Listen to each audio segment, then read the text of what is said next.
It was the first day of show choir, and we were getting excited to see our new beautiful outfits of the year. But when the outfits were revealed, the room went dead silent. At this point, I don't think I would have been surprised to see Cinderella's mice come out to help with the sewing. Alas, this daydream quickly faded away. All the dresses had stains, were falling apart, and the zippers were stuck on about half of them. In order to fund our snacks, the choreography, and potentially new outfits, we all had to go door to door selling coffee packets. As soon as all of the sales were done, football season had to come to a start. And like every year, every one of the uniforms were paid for by the school, they had snacks on standby, and so much more. But on the other hand, show choir had to raise money to get snacks, and we didn't even get those new outfits. The fine arts region needs more respect from the school.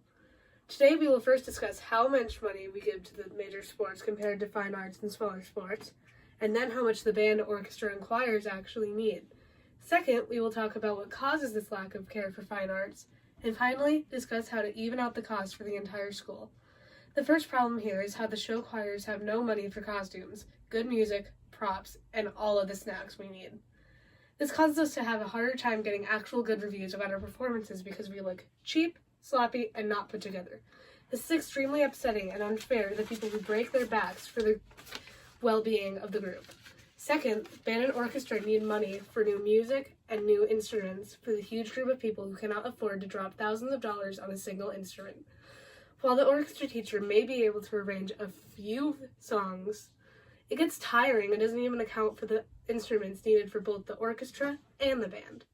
Lastly, some sports are cared for way more than the others, like when the football gets all its games sponsored by the schools everywhere and the gymnastics team has to fight for the rights to perform a simple meet.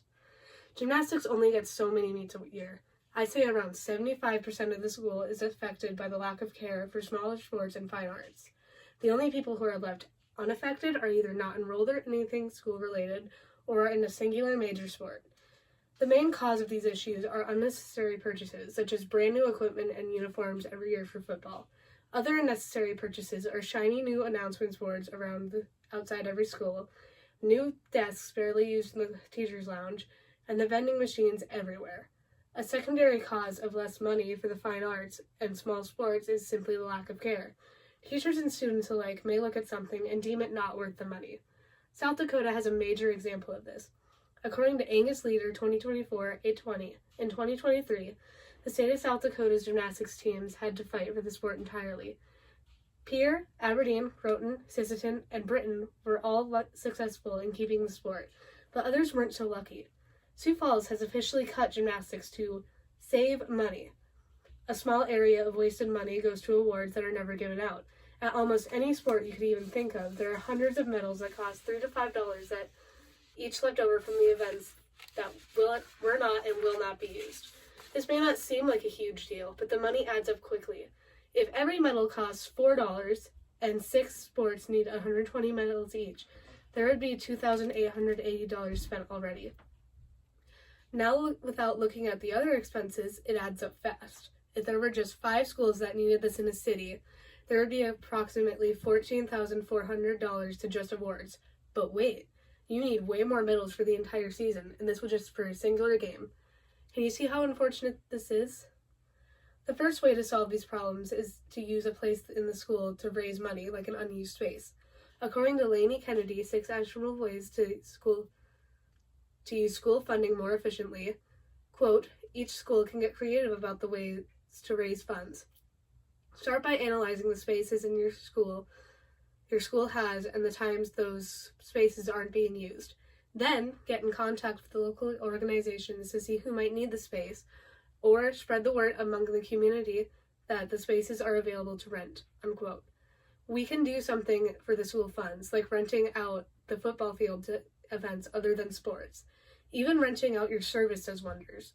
Whether it be teaching exactly as you do in class, or hosting a meeting in the school's funding for $5 to $10 each, another way to fix the school's funding is community work, like mowing lawns. According to Eugene Dev at Ring Central, on average, you can gross about $80,000 a year in revenue by running a successful lawn care business. The third and final way to put a stop to the picking and choosing of what stays and goes, all districts can put a stop to favoring certain major sports and provide a little more funding to fine arts, other sports, and even clubs. According to I Paint My Mind, quote, the recession has led to a decrease in tax revenue for many cities, which has resulted in cuts in city budget. These budget cuts have disproportionately affected arts education, as it is one of the first programs to be cut when budgets are tight. In addition, the shift in priorities of education reform has led to an increased focus on standardized testing and core academic subjects, which has left less room for arts education. But really, arts education is the first to get cut, and that didn't start with the most recent economic downturn, unquote. The most simple thing to do for the Society of Fine Arts is to start cutting other things such as uniforms for the football team every year, or less vending machines around the school. Today we first discussed how much all the major sports get when they're compared to fine arts and smaller sports. Second, we found out the cause of the lack of care for fine arts. And finally, we discussed how to even the expenses out and make it fair to places other than the major sports community, as well as cutting down on unnecessary costs around the school. In the end, schools have a bunch to make way for, whether it be cutting down on awards to less electricity used. The fine arts region is suffering due to the incompetence of some teachers and students alike. With a little bit of care to fine arts, we could get a strong grasp on our musical world and introduce many more to come.